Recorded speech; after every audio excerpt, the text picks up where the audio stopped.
All right, I'm here to debunk one of the most egregious misconceptions about the minivan, and it's that it isn't sexy. Thank you for watching Downshift, where we do car reviews, comparisons, lists, and a whole bunch of nonsense. Make sure you watch the videos all the way through and subscribe, because every year 10% of YouTube revenue goes to the Ocean Conservancy. Let's save those turtles. Now, if you can't already tell, I'm taking this video very seriously because it's not just a review, but it's a PSA. And I'm about to save you money and respect by talking you out of that F-150 you have your eye on, in exchange for something a little more practical. Oh, why am I cramping? Ow, how do you stretch that? I don't even, oh God. Ow, God. And my argument is based on 5 main points, so let's dive in. All right, so as we go through my list here, we have to keep in mind why and for what purpose do people buy trucks from a practical standpoint. There's almost no driving pleasure associated with driving a truck, so it has to function as a utilitarian thing and serve a purpose. But does it serve that purpose greater than a van? That's what we're gonna find out.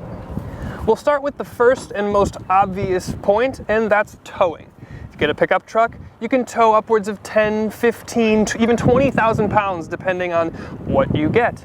Seems like a pretty strong point, right? Well, let's think about it for a minute. My family has a 16.5-foot normal outboard boat.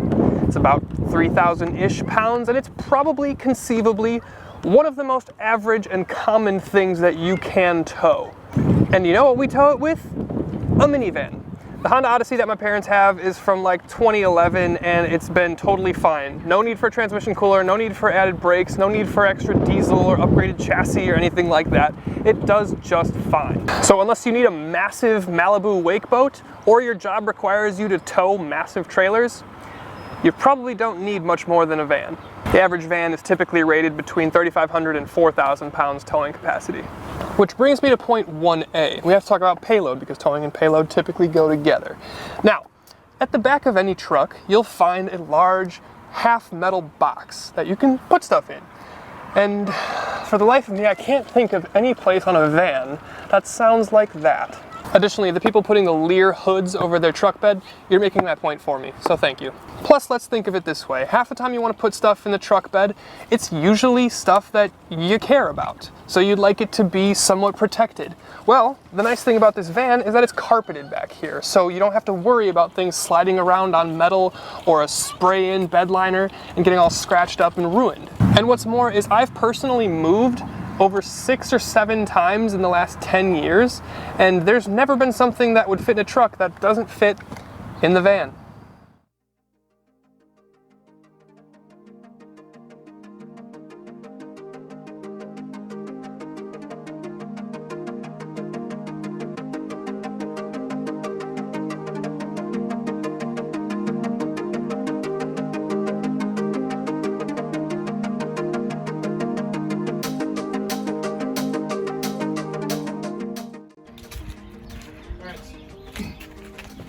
The last melon. There's a lot of stuff in the van.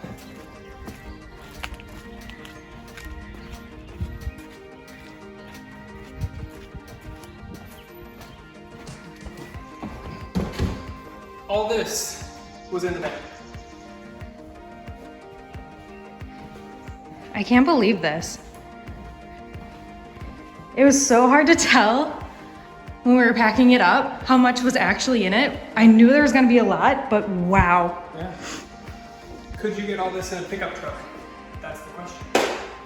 I'm gonna say no. As much as I love pickup trucks, I don't think you could have done this. It's a no-go. And it would have been in the back of a metal bed, getting all scratched up, jostling all over the place.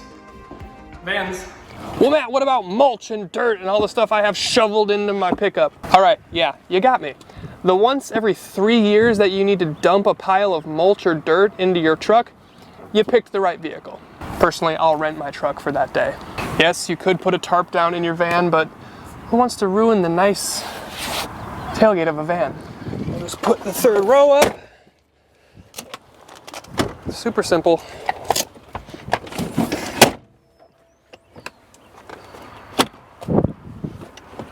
Boom. Even adjusts the lean. Now the second main thing I hear truck people say is that it's a fantastic family vehicle. How, I ask you? Unless you get the super cab, you better hope that your kids like staring at each other and playing rock, paper, scissors in jump seats. By the way, how are those safe? There's no way. Anyway, even if you do get a super cab, you'll have a second row and you can have a lot of leg room, but when was the last time you sat 3 kids right next to each other and a fight didn't break out? Guess what? The van comes in and offers another elegant solution. I'm in the 3rd row right now. I'm 6'1" and I have ample legroom. It's not just designed to be there in case you need it, it's designed to actually be comfortable and useful. Like I said, I'm 6'1", I got plenty of legroom and plenty of headroom on either side. Ow! Until you get a seatbelt buckle up your butt. My truck is super rugged and can go off-road super easily and tear up trails. Alright Kyle, why don't you just calm down? When was the last time you took your $60,000 Lariat off-road?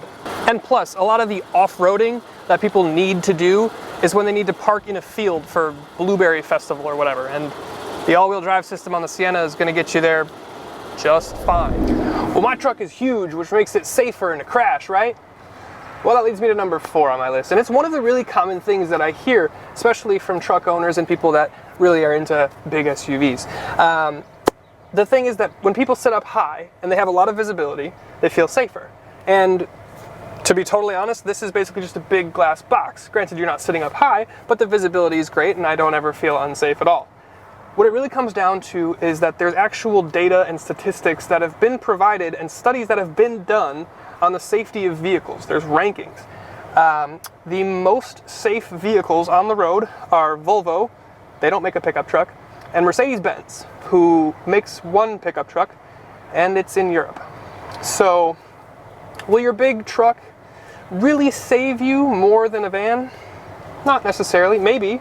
The reality is, when it comes to, like, let's say it's a head-on collision, let's say I'm in a Huracan and you're in your big F-150, the slanted nose of my Lamborghini will go under your truck, which leads to the fact that, you know, some underbody things or suspension components could hit me in the face. Could happen. Your truck may be okay. However, you and your family are sitting up higher, there's a higher center of gravity, and my car is shaped like a wedge, so if you go over it, there's a much higher probability that your truck will roll over. Let's say your truck rolls over, you're pinned, you can't get out, the EMS people need to come and cut you out of your car because you've been pinned, and that's really difficult to do in a car that's rolled over. And 5th and finally, and my favorite, is I'm a big, strong, rough, and rugged man, and I need a vehicle that reflects my masculinity. If that's you, yeah, go get a truck, you lumberjack, and enjoy, because you're gonna love it. However, if you are a civilized individual that appreciates the function and application of a vehicle rather than an image, your Toyota Sienna is sitting at your lot. All right. So I had a pretty good time with this one, and before you keyboard warriors get all triggered and jump in my comments talking about how I'm an idiot and I don't know what I'm talking about, this was from a very biased perspective. This was more or less a joke, so take that with a grain of salt. However, I had a good time, and I hope you guys paid a little bit of attention and thought about things from a little bit of a different lens, because I think there really is a lot of value here to be brought with the minivan. I'm not going to say that people are gonna stop buying F-150s every 3 seconds and start buying Honda Odysseys, but, you know, maybe somebody will find a more useful application for a van than they will for a truck. Now, if you did enjoy this video, make sure you hit subscribe, because I'm already trying to think of new things that I can compare from an egregiously biased perspective. I'm kind of thinking the civilized intellectual's AMG versus the crude man's Hellcat. Let me know what you think in the comments.